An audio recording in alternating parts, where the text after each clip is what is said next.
But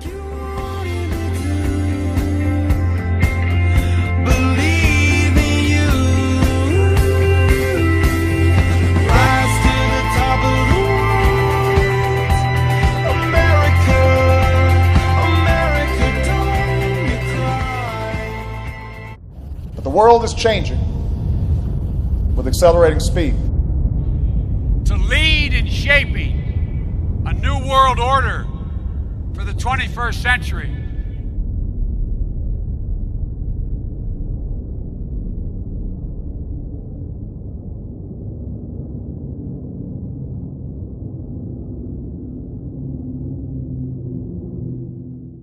Let's take you to Lebanon, Missouri, where the high school principal, a fellow by the name of Kevin Lowry, that is to say, there he is right there.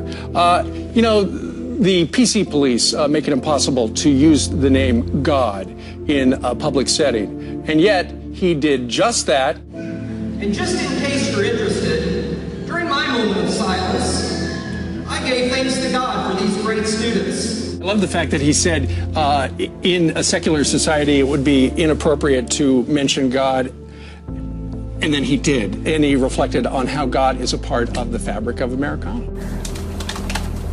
I'm here tonight to give a non-sectarian secular invocation that will reflect the fact that we are now a diverse community of members of many faiths and of none, as our president reminds us. Our new Secretary of Education in Florida recently appointed AIR to receive the $220 million contract for end-of-course exam testing. Please go on their website. Click the link to what they're doing with youth, and you will see what their agenda really is. They are promoting as hard as they can any youth that is interested in the LGBT agenda, and even name it 2-S, which they define as having two spirits. The Bible says a lot about being double-minded.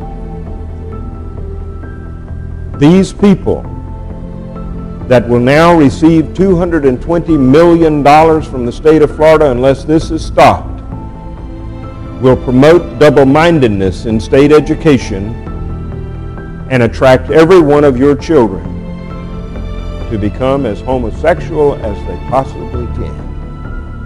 The principal of D.C.'s largest public high school, Wilson High School, made what might have been one of the biggest announcements of his life, saying that he is gay while at the school's annual LGBT Pride event on Wednesday. Today, he came out with cheers from his students, Mayor Gray on one side, Councilmember Catania on the other. I just turned 50 a couple weeks ago. And, you know, just something kept saying, I'm tired of hiding. Cahill chose the second annual LGBT Pride event at Wilson High to make his announcement. For him, it seemed like the perfect time and place. If I was going to stand in front of these kids today saying we're celebrating our pride and you can be who you are, and I would be a hypocrite if I continue to hide. A planned protest is expected to take place here at Wilson High. Mayor Vincent Gray had a clear message for them. In my best biblical reference, they can go straight to hell. Cahill says times have changed since he was young, and school pride celebrations like the one today would have been very unlikely.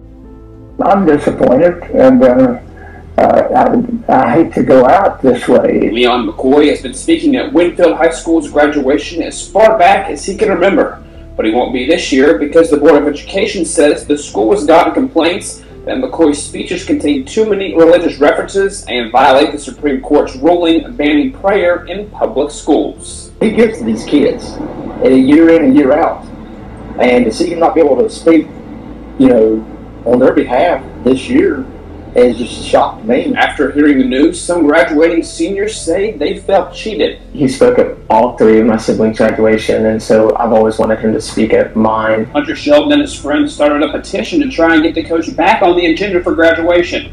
They say students are always inspired by his speeches. The graduations I've been to, the whole crowd's cheering, and the religion issue's never really been a problem. It's continued even after it was made, illegal. Hello, everybody. An outraged mother is taking on a high school drama teacher who allowed a student award ceremony to turn vulgar. Couple Force Mark Miller explains why that parent was so offended and what the school district is doing about it. She certainly knows how to draw the spotlight. I wouldn't want a teacher like that in my school. Drama club advisor Terry Grimes is in trouble. The parent says Grimes and some of her students on stage used the F word and other profanities and performed a skit about a priest wanting to have sex with kids.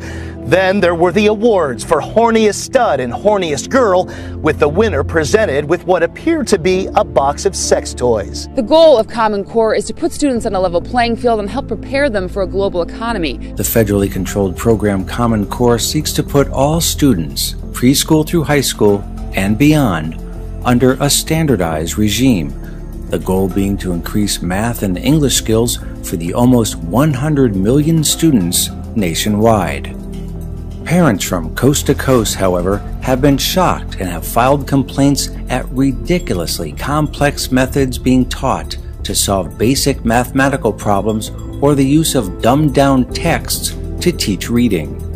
But parents' complaints have been largely ignored. In fact, at least 2 parents were jailed for complaining about Common Core, causing many to draw comparisons to a fascist dictatorship's control over the nation's educational system.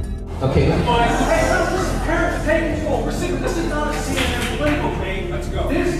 Let him ask his question. This is what I will say, in fairness to everyone who asked questions, we do have some that are dovetailing to that. Let him ask his question. So the next question.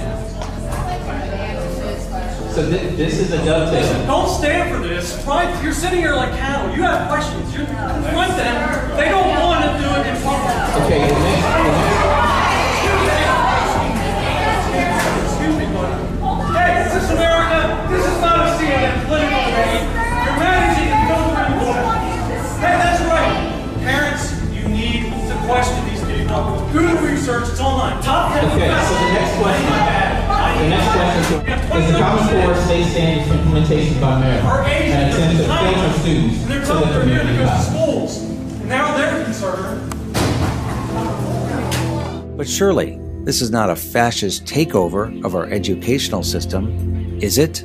If that were the case, America would have to be living under a de facto fascist dictatorship. Unfortunately, that is exactly what we are living under.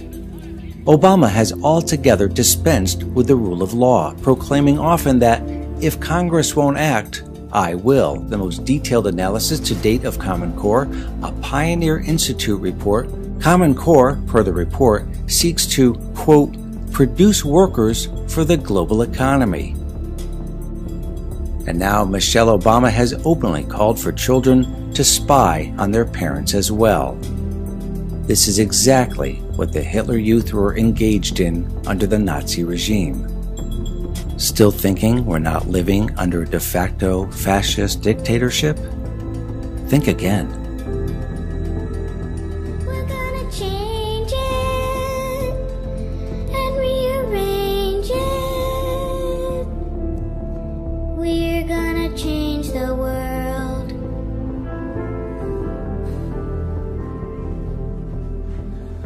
Now's the moment where he wants to sing. Sing with all your heart.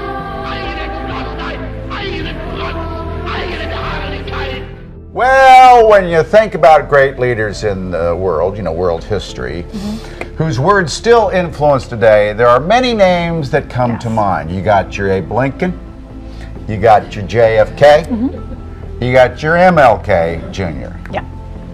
What about Adolf Hitler? No. No. Take a look at this. It's a Bible school in Alabama, and they put up a billboard with a quote from the Nazi leader. It says, "He alone who owns the youth gains the future." The billboard was promoting education for children, featured kids of diverse backgrounds. Well, sure. The school now admits probably a bad decision to quote Hitler and says, no surprise, they're going to take that sucker down. Oh, they're going to take it down.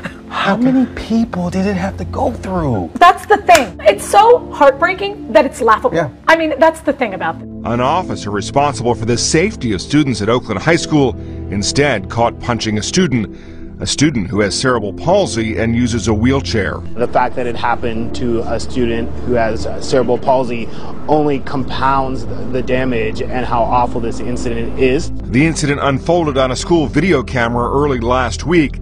Officers were urging lingering students to go to class. School officials say the student refused or wasn't moving fast enough when Marchell Mitchell started pushing the wheelchair. Martinez says he had protested when the security guard tried to clear the hall and wheel him to class. He says the guard handcuffed him, and he admits spitting on the guard in protest just before the beating on the tape. I was handcuffed. I ain't had no way to defend myself but my mouth. But Martinez says what was not caught on the tape was the guard beating him and throwing him to the ground on the elevator ride just minutes before. We have never invested as much in public education as we should have because we've always had kind of a private notion of children. Your kid is yours and totally your responsibility. We haven't had a very collective notion of these are our children. So part of it is we have to break through our kind of private idea that kids belong to their parents or kids belong to their families and recognize that kids belong to whole communities. As we first reported last night, the Baltimore City Council has given its approval to what will be one of the strictest curfew laws in the country. Tonight we go in focus for a look at just how this new law is going to be put into action. Well, supporters say it'll keep kids safe. And like the current curfew, children found after hours by police will not be arrested, just taken to a new connections center.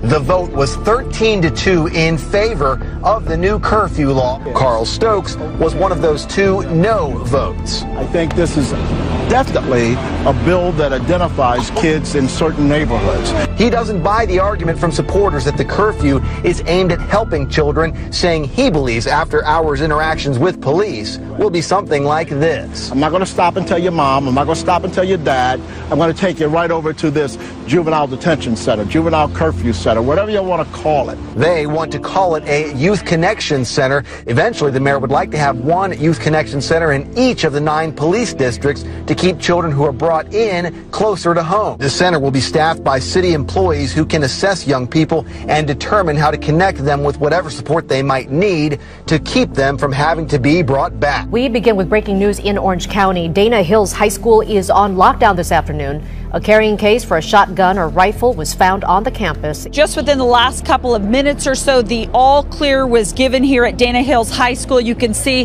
that the kids are now being let out in droves. What began as a scary afternoon has ended safely. No weapons were found. My son is texting me from inside. What's he saying? He's saying that he's fine and they're barricaded in a room. 3,000 students and staff at Dana Hills High School were locked down, told to shelter in place for hours this afternoon after an empty carrying case for a rifle was discovered in a campus parking lot. Especially what happened in Santa Barbara. The kids should just go to school and be safe. All call and emails were sent by the administration notifying families of the disturbing discovery. Dozens of officers and the Orange County Sheriff's SWAT team with its armored vehicle rolled onto campus and began an all-out search.